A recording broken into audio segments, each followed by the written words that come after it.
Olá, boa noite, sejam todos muito bem-vindos e bem-vindas ao Sinapse CL desta segunda-feira, dia 30 de outubro. César, boa noite para você, tudo bem? Tudo, boa noite, Hobbs, boa noite para nossa comunidade linda, é isso aí, vamos lá. É isso, gente, o mês está acabando, daqui a pouco aparecem as bolinhas de Natal, e aí quando eu fico realmente preocupada e desesperada, porque, tipo, acabou o ano. Acabou o ano.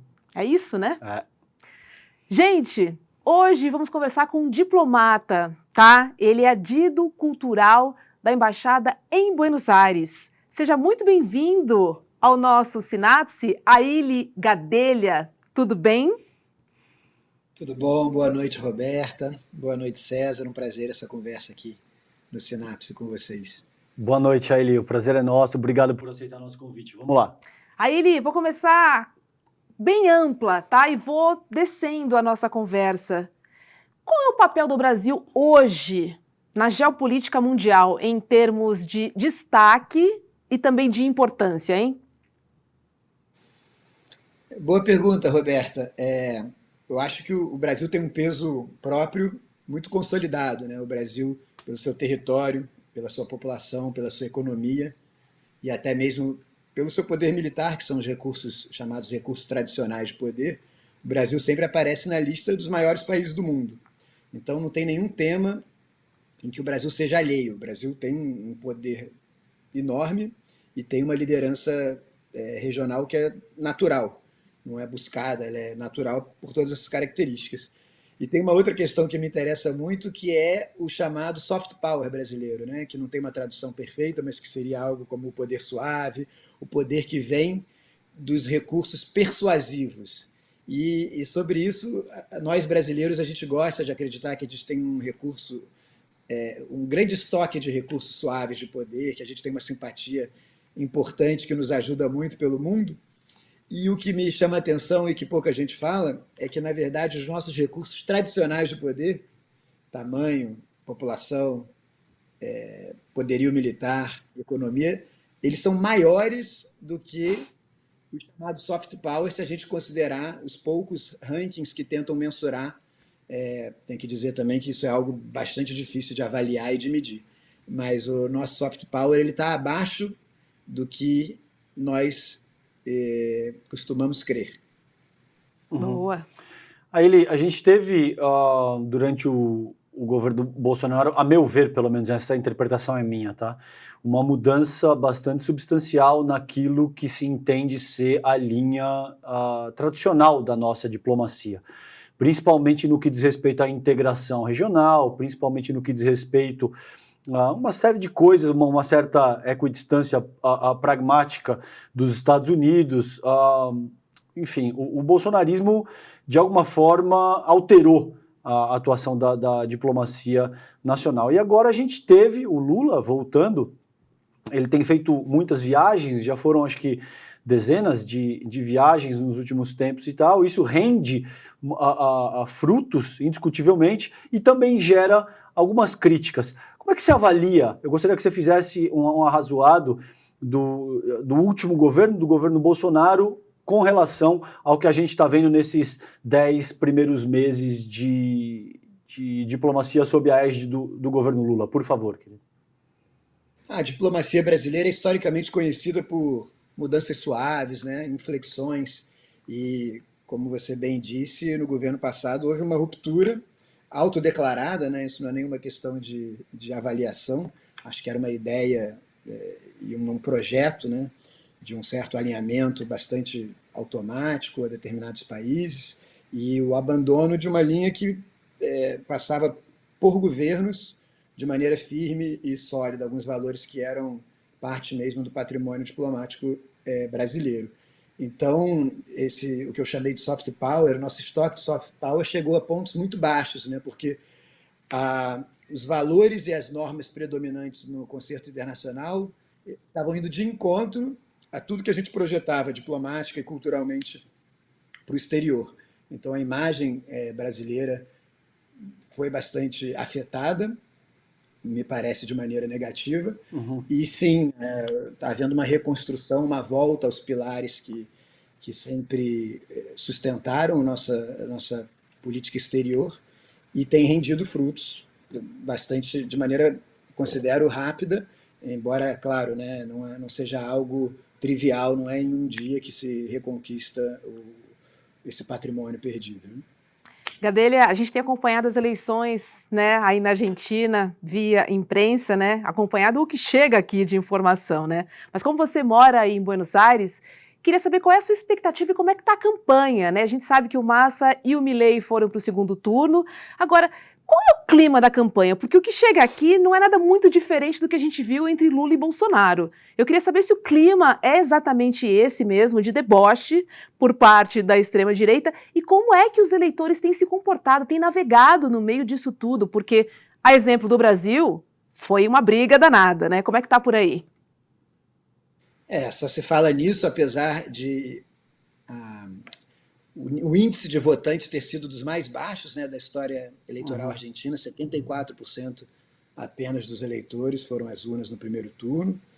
Houve uma mudança importante em relação ao que se via nas últimas eleições. Apareceu uma terceira força, né, para se contrapor às duas que sempre disputaram o poder. Foi surpreendente o resultado do primeiro turno. E está em aberto, as eleições estão abertas, né? Não se sabe ainda o que vai acontecer. O país está bastante polarizado, isso exatamente como a gente viu no Brasil. E nós, na Embaixada, acompanhamos cada momento, né? Acompanhamos com bastante atenção o que vai acontecer. O que é importante dizer é que as relações Brasil-Argentina serão e seguirão sendo centrais, qualquer que seja o resultado dessas eleições, né? Aí, tocando nesse ponto, então, que é muito bom. O Milei, ele faz afirmações fortes, seria um eufemismo bastante interessante, porque ele faz afirmações assim... Descabidas, descabidas, né? Absurdas. Ele diz, por exemplo, que ele romperia as relações comerciais com a China. Ele diz que ele não teria nenhum tipo de relação com o Brasil. Ele faz proposições, a meu ver, absolutamente inviáveis. De fechar o Banco Central, né? Esse tipo de coisa. Como é que você avalia isso?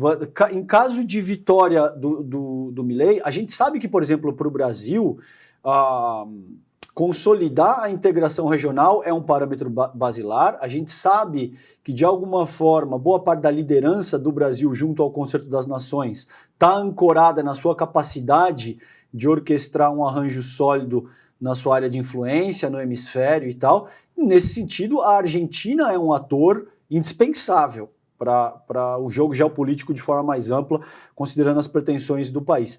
Caso o Milei vença, você acha que ele consegue levar tudo isso que ele está propondo a cabo? Porque no Brasil, o Bolsonaro fez todo tipo de proposição alucinada e as pessoas disseram não.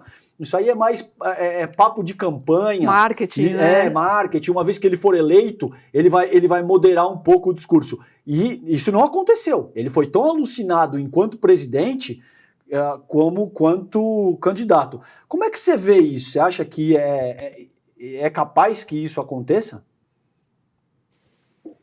Aqui na Argentina, uma das características de uma eventual vitória do Milei seria a dificuldade ainda maior de compor, né, uma maioria parlamentar. O que o presidente Lula e o embaixador Júlio Biltelli têm repetido é que é importante desdramatizar essa possibilidade de uma ruptura absoluta. Entre esses pontos que você falou, um que é claro, não é possível uma dissociação de Brasil e Argentina, né? São economias e sociedades historicamente integradas. A Argentina foi o primeiro país a reconhecer há 200 anos nossa independência. E vínculos humanos são muito fortes. Nesse ponto, eu acho que não há risco de uma separação entre os dois países e as duas sociedades, sobretudo. Aília, eu sei que você não é economista, mas explica pra gente por que essa crise econômica na Argentina se arrasta há tanto tempo. Eu lembro que eu estive em Buenos Aires em 2008 e a situação já não era muito boa. Então, assim, são anos e anos, eu posso dizer décadas e décadas sem solução.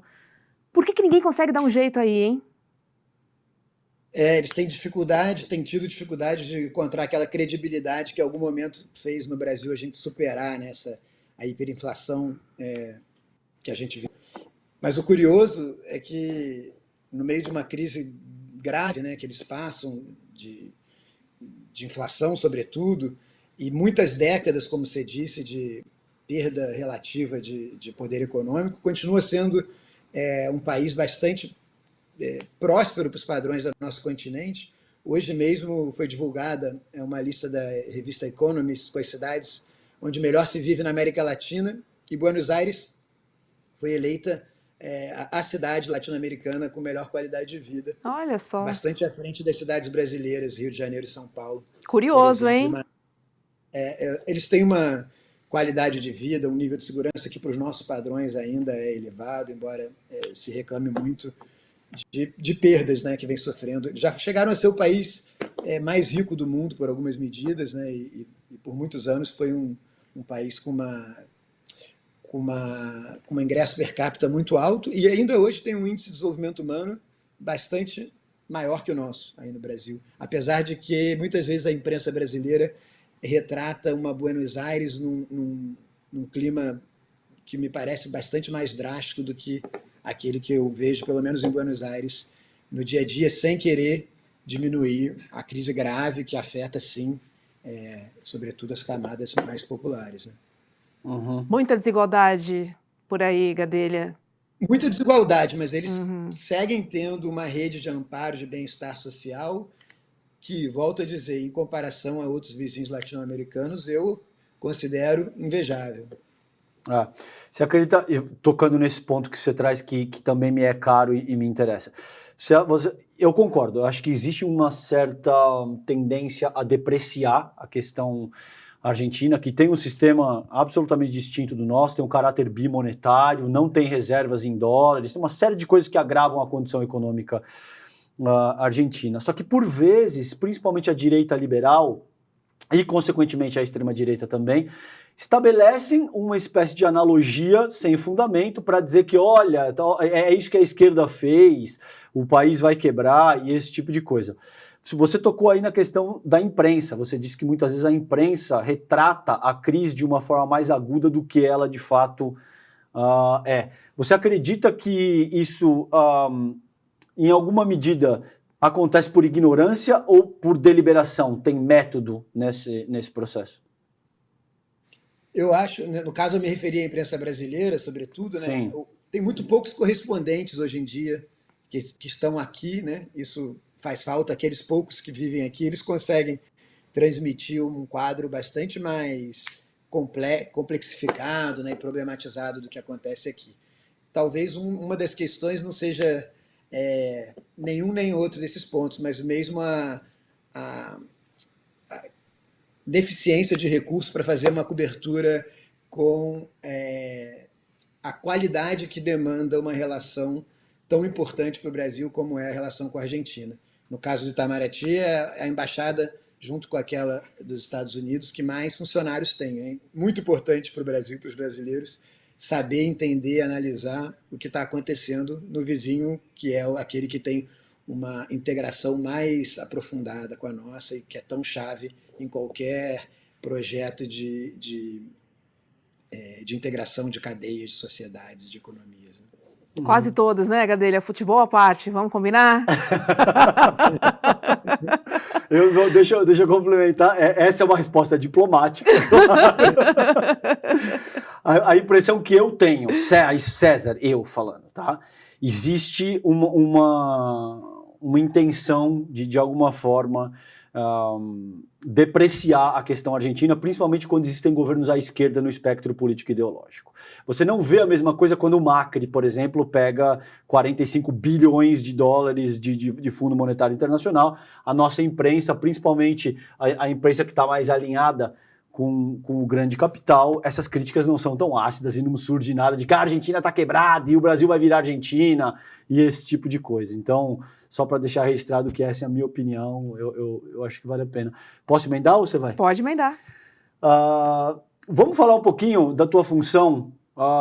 Eu acho que as pessoas, a nossa audiência, de repente, não conhece o que faz um adido cultural. Gostaria que você contasse um pouquinho qual que é a tua função aí, como é que funciona a Embaixada do Brasil, qual a importância de ter uma embaixada forte num país tão próximo e tão importante para o Brasil como a própria Argentina? Legal, César. De fato, poucas pessoas entendem, né? É uma boa oportunidade de contar como é que funciona. Somos mais de 20 diplomatas, né? Sob a chefia do embaixador Júlio Bitelli, e eu aqui em Buenos Aires, como aconteceu na Bolívia e em Londres, na Inglaterra, eu estou com a função, sou funcionário de carreira de Estado, mas estou com a função de adido cultural. A ideia é promover as relações culturais entre os dois países de maneira a facilitar as relações diplomáticas mais amplas, políticas. Uhum. Essa ideia de diplomacia pública, ela parte do entendimento de que o governo tem que se comunicar com as sociedades externas, estrangeiras, não só com os governos, para criar vínculos humanos de longo prazo.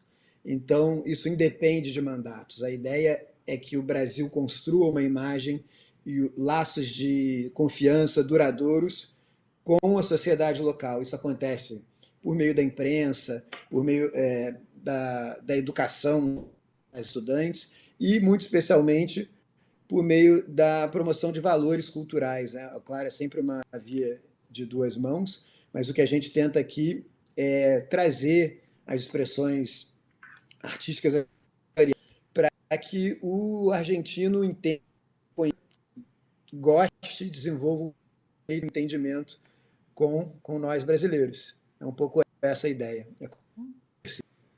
Pode trazer aqui alguns exemplos práticos dessa troca entre Brasil e Argentina, culturalmente falando, assim? Os argentinos gostam muito de que tipo de cultura do Brasil? E o que atrai os brasileiros em relação à Argentina? Você consegue trazer para a gente essa materialidade aqui do que a gente está falando? Claro. A diferença até em Londres, por exemplo, é que tem uma curiosidade enorme, um desejo e um conhecimento básico sobre o Brasil. Eu brinco que toda peça de é uma referência ao Brasil, seja a umas férias em Florianópolis, Bossa Nova, deputado bolsonarista, sempre o Brasil aparece de alguma maneira. Eu acho que isso facilita muito, né, o trabalho, esse interesse já existe. Em termos de ações concretas, esse ano a Embaixada já apoiou a vinda de mais de 60 agentes culturais brasileiros, desde o que veio aqui palestrar até Leandro trabalha com vocês aí no ICL, muitos diretores de cinema, a gente tem um ciclo de cinema brasileiro, trouxemos o Itamar Vieira Júnior, Bernardo Carvalho, muitos escritores para os eventos que já acontecem aqui. Temos um espaço cultural onde há exposições, agora mesmo tem uma com obras da Regina Silveira, que veio até aqui para a abertura, da Rivane. Então, a gente tenta estimular essa troca, existe uma demanda muito grande, projetos que partem das próprias instituições argentinas, dos principais festivais, para o Festival de Mar del Plata, no qual a gente foi vencedor no ano passado, pela terceira vez na história, o festival mais importante do continente, e aí virão 5 diretores brasileiros, alguns participar competindo na mostra, outros como jurados. Vieram profissionais muito importantes e isso cria uma rede de relações que favorece, primeiro, a internacionalização dos artistas brasileiros que encontram ali, né, também um mercado, essa troca subjetiva, né, imanente, essa troca humana que cria, como eu tinha dito, confiança e afeta diretamente a imagem do Brasil na Argentina, na região e no mundo, né? A imagem de um país é uma coisa muito complexa, é formada a partir de muitas informações ao longo de vidas, então é importante a gente mostrar a diversidade, a pluralidade, os Brasis que existem, porque em outros momentos, historicamente, não só no passado recente, mas historicamente, o Brasil não necessariamente quis se mostrar inteiro, né? Havia um recorte muito determinado. E agora, eu acho que está bastante claro no governo atual, que é uma diretriz mostrar toda a riqueza nas diferentes regiões, nas diferentes etnias que o Brasil tem. Isso me dá muita alegria. Os argentinos têm curiosidade e a gente tem muita coisa a aportar. Acho que é uma troca que também favorece a sociedade argentina.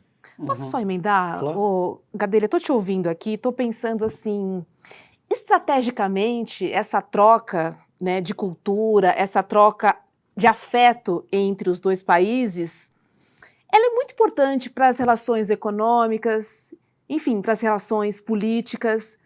Elas trazem um lado emocional muito grande, né? Elas acrescentam muito às relações internacionais. Me corrija se eu estiver errada, mas eu entendo como super estratégica essa posição, né? Você elevar, você atrair, você unir através da arte, através da cultura. Eu coincido, Roberta, tem algo bastante. Não é só a questão subjetiva que está aí, né? Um Uhum, maior conhecimento recíproco, por exemplo, propicia um maior fluxo de turistas, que é algo econômico, um Uhum. maior fluxo de estudantes que vão e vêm, investimentos, fluxo de investimentos de comércio. Então, um país, dependendo da imagem do país, o mesmo produto, se for aplicado num determinado país, vai ter valores diferentes. Além disso, a maneira como um cidadão é tratado no exterior tem muito a ver com a reputação daquele país. E, talvez ainda num plano mais multilateral, a de interferir nas agendas e nas pautas globais, né? E o Brasil ganhou muito relevo graças à sua presença, seu conhecimento e reconhecimento cultural. Isso foi, por exemplo, uma estratégia muito eficiente usada já no governo Vargas, por exemplo, que Uhum. começou a difundir a arquitetura moderna, a arte moderna brasileira, com a intenção mesmo de obter um passaporte para o amanhã, de mostrar que o Brasil é capaz economicamente, mas simbolicamente na busca por forjar o novo sistema que emergiria ali, por exemplo, do pós-guerra. Depois a Bossa Nova também foi um caso exitoso, ação cultural. O Brasil deixou de ser reconhecido ao longo do século XX como um país de uma estrutura agrária, exportadora, monocultora, escravista.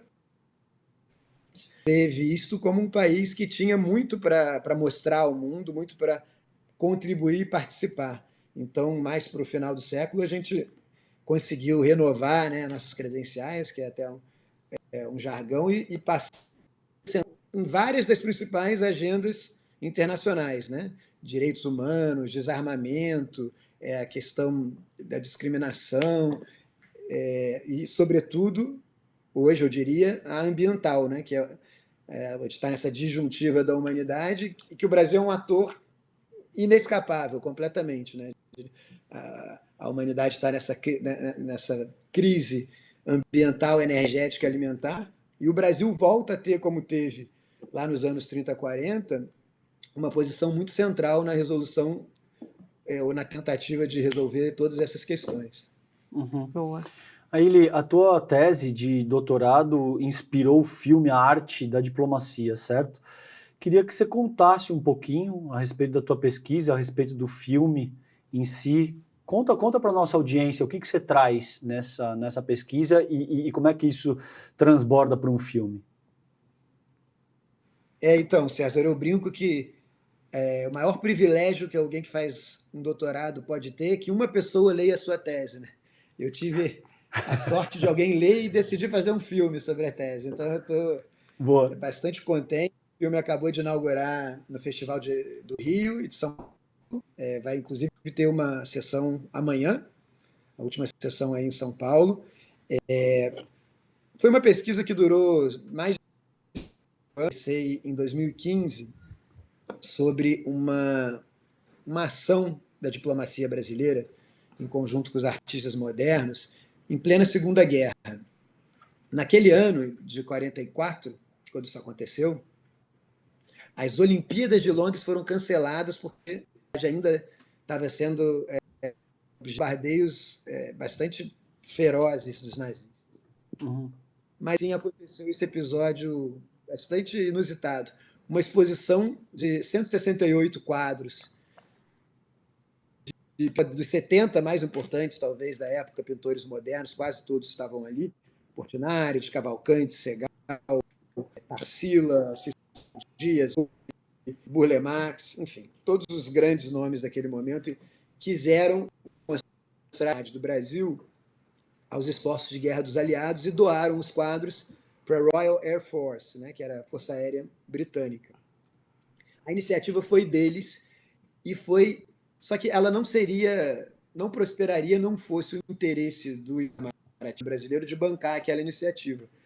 O Oswaldo Aranha, que era o chanceler do Getúlio Vargas na época e era daqueles que desde o começo eram decididos pró-aliados, né, um democrata, ele vê ali a possibilidade de o Brasil se associar aos valores em que ele acreditava e que eram também os valores que pautariam, digamos, essa reconstrução. Então, o Itamaraty conseguiu persuadir o governo a juntos organizarem essa exposição em Londres. Aconteceu na mais tradicionalista das instituições londrinas até hoje, a Royal Academy, mas naquela época era ainda mais avessos a qualquer tipo de ismo, modernismo, muito mais algo que viesse da América do Sul, completamente desconhecido, a Europa isolado do mundo naquela época, não se sabia nada da cultura brasileira, e em plena guerra, esses quadros modernos, para surpreender o público britânico, mas foi um sucesso.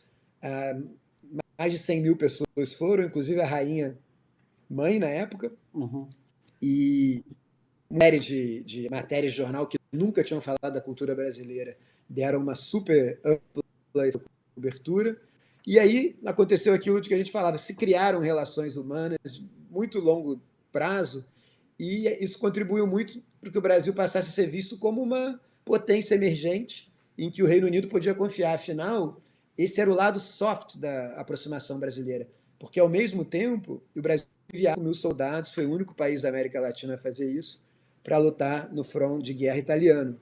Então, eram iniciativas simultâneas que respondiam a esse objetivo de uma grande política de elevar o lugar do Brasil no cenário internacional.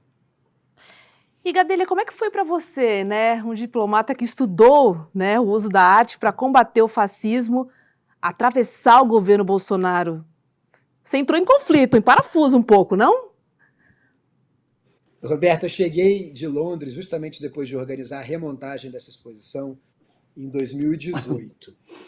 E, naquele momento, né, véspera de eleição, enfim, eu sou um servidor de Estado, sabia que estaria servindo qualquer que fosse o resultado, mas me tocou uma situação bastante inusitada. Assim que assumiu o Ernesto Araújo, ele extinguiu a secretaria onde eu trabalhava na época, que era de Cultura, Cooperação e Comércio. E eu fui trabalhar na Presidência da República, no começo de 2019. Então, no dia 26 de fevereiro, eu fui nomeado para a assessoria internacional da Presidência da República. Trabalhava no Palácio do Planalto, que é uma posição bastante, digamos, importante, diplomata, não no momento mais desejável, mas isso durou pouco, porque em 2 semanas, 10 de março, saiu uma nota num veículo de imprensa brasileiro dizendo que eu era um infiltrado no governo, que eu não era, mas fazendo referência a vínculos da minha família e meus antigos com o Partido dos Trabalhadores, do qual eu já me havia desfiliado há bastantes anos. Mas então, acabei desse contato mais próximo, digamos, com o governo em Brasília, e fui logo removido para a Embaixada do Brasil na Bolívia, onde eu fiquei até o ano passado, e de lá eu vim para Buenos Aires. Então, eu trato isso com toda a naturalidade. Todos os diplomatas, todos os servidores de carreira de Estado estavam em algum momento. Essa foi a história que me tocou. Mas eu acho que as pessoas têm que, dentro das suas possibilidades, ficar, seja qual for o governo, até porque os governos passam e, se não resistirmos, não haverá uma diplomacia de Estado como tem sido a brasileira, reconhecidamente. Como é que era? Eu gostaria de ouvir um pouquinho, até como no nível pessoal mesmo, eu estudo relações internacionais, me especializei em RI na GV, e eu queria ouvir um pouco de você, como é que era esse contato com o Ernesto Araújo, se ali internamente, na medida do que você quiser ou puder abordar esse tema, ele era essa figura que ele demonstrava ser da porta para fora, ele tinha de fato essa crença pessoal de que o globalismo seria o responsável por todos os problemas do mundo, que a gente estaria sobre o risco aí de uma dominação de caráter globalista que iria subverter os valores judaico-cristãos da nossa sociedade. Como é que você, na medida do que você puder falar, Ilha, eu gostaria de te ouvir acerca desse tema. Acredito que as crenças eram reais, César. Eu não trabalhei diretamente com ele, como eu falei, eu trabalhava nesse breve período na presidência da República mesmo. O meu contato foi breve. Também vou evitar entrar em temas que sejam reservados, acho que não me cabe, né? Mais uma vez, como funcionário de Estado. E uma que eu acho que você pode falar e que, de certa maneira, ilustra algumas dificuldades. Em algum momento, ele me fez chegar o recado, por exemplo, de que eu não deveria ter recomendado ao presidente da República receber o presidente da China, que eu estava fazendo exatamente o que Itamaraty me ensinou, né? Perseguir sempre o interesse nacional. Claro. Mas, de alguma maneira, não foi como eu não... Enfim, não me competia dialogar diretamente com ele, naturalmente. O que eu fiz foi transmitir tudo para as esferas mais altas, mas tinha consciência de que eu fazia exatamente o que eu aprendi no Itamaraty, foi sempre isso que eu ofereci e pude oferecer, né? O repertório, a prática, a técnica, o aprendizado que eu tive no Itamaraty, ou seja, defender o interesse nacional de longo prazo. Foi mais ou menos isso que eu busquei. E, Gadelha, como é que Sim, acredito que eles acreditavam, sim, no que diziam. Não era mero oportunismo, essa é uma visão muito... Pois eu queria entender um pouco mais sobre o seu trabalho, que eu fiquei curiosa, porque, enfim, como você disse, muda o governo, né? Mas a diplomacia não, né? Aí vem o governo A, vai Gadelha para Bolívia, vem o governo B, vai Gadelha para Londres, vem o governo C, vai para a China. E aí a ideologia acaba se misturando um pouco nas ações e nas relações internacionais. E aí você tem que dançar conforme a música, Gadelha? Como é que funciona isso? Eu acho que cada um terá suas preferências, né, privadas, e sim, o governo também influencia na maneira de execução da política externa, mas realmente, e isso eu acho que os arranhões ou as feridas graves que o nosso ministério sofreu não retiraram essa boa imagem que o Itamaraty tem, para ter uma ideia de longo prazo. Então, por exemplo, eu acho que todos os diplomatas brasileiros, a quase totalidade deles, entende que a Argentina é um parceiro estratégico, por exemplo. Isso é uma premissa, né? Tem coisas que são de longo prazo, eu acho que a gente deve cultivar isso. É algo que a sociedade valoriza e eu acho que deve mesmo valorizar. Se houver essa burocracia que vai atravessar os governos, a gente não seria uma... Ao final, as instituições prevaleceram, não é? E acho que o Itamaraty foi uma delas que, em resistência muitas vezes silenciosa, pôde permitir essa travessia e a permanência de valores e interesses do Estado brasileiro. Eu não vejo contradição entre esses pontos que você colocou. Eu vejo, na verdade, uma virtude do Itamaraty, agora, essa pequena perspectiva histórica que a gente pode e deve ser reconhecida. Pelo menos nesse mandato, o Itamaraty fez o seu trabalho e aqui estamos de volta perseguindo os interesses da sociedade brasileira de longo prazo. Uma amiga minha que tem uma boa, que veio a tempestade, segura na árvore e deixa a ventaninha passar. Mas não solta da árvore. Ser levado junto. Exatamente, acho que é mais ou menos por aí, né? Imagina se todos saíssem, os que não concordam a cada governo, claro. Só ficariam os que concordam com o governo de turno. Foram Uhum. muito poucos os que saíram. E, além de tudo, tem uma questão muito pessoal, né? Nem todos têm os recursos para abandonar um emprego num país em crise. Então, é, eu fico muito feliz que meus colegas tenham, a totalidade deles, passado pelo que passaram, interferido na medida em que puderam interferir e, e mantido algumas das linhas aí, não obstante o que todos sabemos que aconteceu também. Houve, como eu já comentei, na minha área de estudo, um Uhum. impacto não trivial na imagem do exterior, né, do enfrentamento da Covid, das queimadas da Amazônia, do aumento da pobreza. Isso tudo refletiu numa perda, eu diria, de prestígio que isso é, inclusive, mensurável, né? Não é nem um tema de opinião. Uhum.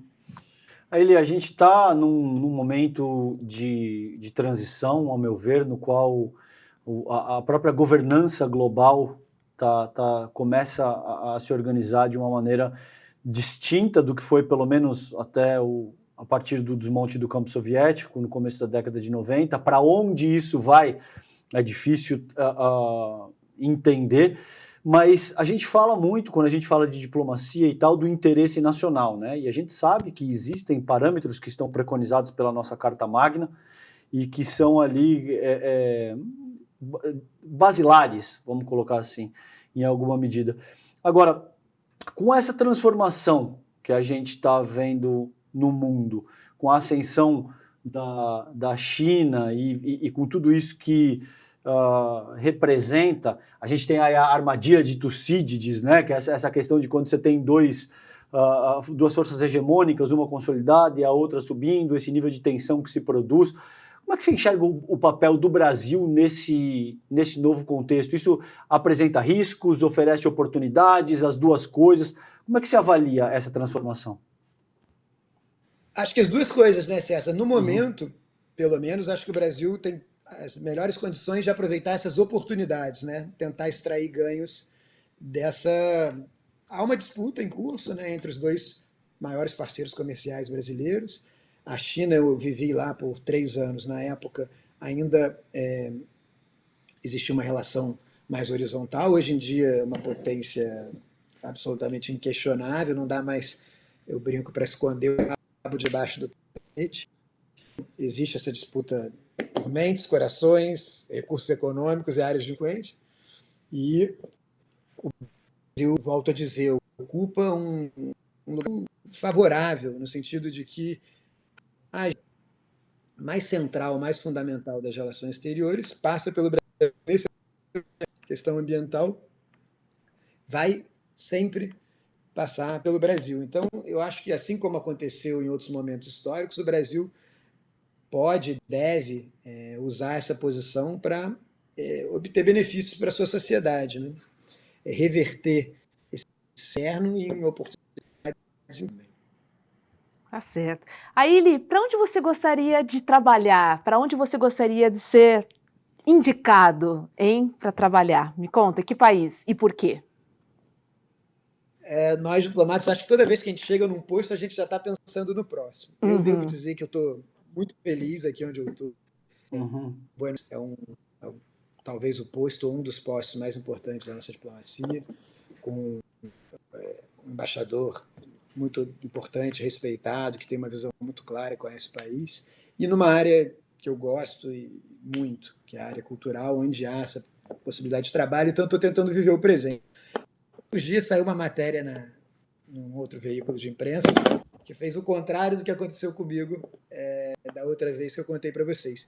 Eu tinha um convite para um Ministério da Cultura, onde eu gostaria de um dia voltar a trabalhar, e que acabou não se concretizando justamente pela de publicação da minha página pela presidência no governo anterior. Eu fiquei com matéria de lá, afetou um pouco não afetou a minha família, mas eu já estou melhor resolvido com isso, porque ao quase sair eu já estava valorizando o que eu ia perder. Então, ao Uhum. ficar, eu já revalorizei tudo que tem aqui.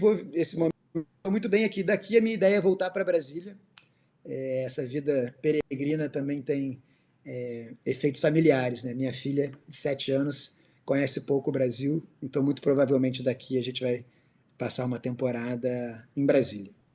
Uhum. O bom de ser filho de poliglota é que você fala, filho de diplomata, é que você fala muitas línguas, né? Então você enfim, esse lado de viajar, de perder os coleguinhas, de entrar numa nova escola, enfim, é uma parte custosa, mas isso é muito bacana, verdade, né? De você ter contato com tantas culturas diferentes, né? Eu acho que, enfim, aprender outras línguas, acho que tem esse lado também que é bem gratificante, muito rico. né? Eu concordo, é muito difícil, muito rico, e ela realmente fala como... Que legal. Ele, muito se fala, a gente está vendo o conflito, o que está acontecendo na faixa de Gaza, e é difícil não trazer esse tema à baila, considerando que o Brasil vem insistindo por uma reforma do Conselho de Segurança. A gente sabe que, em ampla medida, muito mais do que a Assembleia Geral das Nações Unidas, quem acaba governando o mundo é o Conselho de Segurança, principalmente porque existem países que são as principais potências do mundo e que têm poder de veto. A gente viu, por exemplo, o veto sendo utilizado na primeira resolução que o Brasil propôs, considerando um cessar-fogo, a abertura de corredores humanitários, considerando o que está acontecendo na faixa de Gaza. Como é que você enxerga essa possibilidade de uma eventual reforma no Conselho de Segurança? Você acha que isso pode acontecer? Você acha que isso é desejável? Qual que é a tua avaliação sobre esse tema? Eu acho que essa é desde a Segunda Guerra, desde a criação da ONU, o Brasil é um potencial ocupante dessa cadeira permanente. Eu não sou um especialista no assunto, mas acho que é evidente para quase todos que a organização atual não reflete a distribuição de poder e a distribuição de recursos, né, do mundo de hoje. Congelou algo daquele momento do pós-guerra e me parece muito difícil, né, se você pensar na política que rege para relações, é muito difícil uma mudança radical nessa governança, mas tão difícil quanto necessária.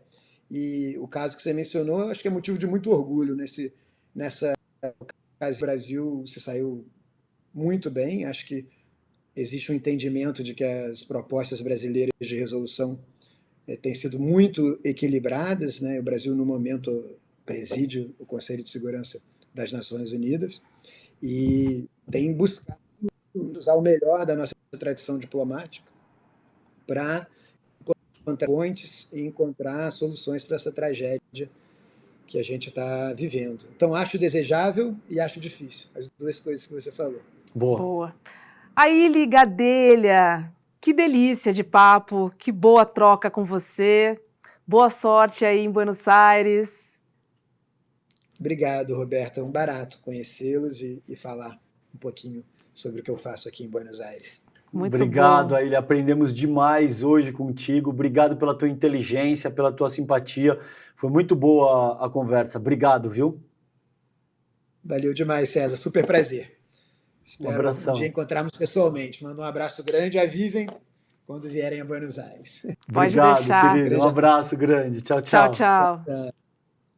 É isso, né? Futebol à parte, os humanos são legais, gente. Claro. E é absolutamente fundamental isso que ele colocou, porque às vezes pode ter essa impressão, Hobbes, de que diplomacia não serve para muita coisa, são pessoas que falam de uma forma sofisticada, mas isso não tem grandes impactos na vida cotidiana da nossa população, e não é o caso. Você viu, ele explicou isso de uma maneira muito prática, muito objetiva, que na medida em que você tem um aprofundamento maior das relações diplomáticas, na medida em que você tem um adido cultural forte promovendo esse tipo de intercâmbio, isso tem um reflexo em todas as áreas da vida sociopolítica, socioeconômica da nação. Sim. Então, eu acho que o importante do que a gente traz aqui hoje, claro, para além de tudo que ele colocou, é ressaltar essa característica da própria diplomacia. Pois é, estratégica pra caramba. Muito, né? Ficou muito claro aqui hoje. Uhum. Até uma exposição que você vai ali na esquina de um país que você nunca ouviu falar. É isso. Né? Olha só,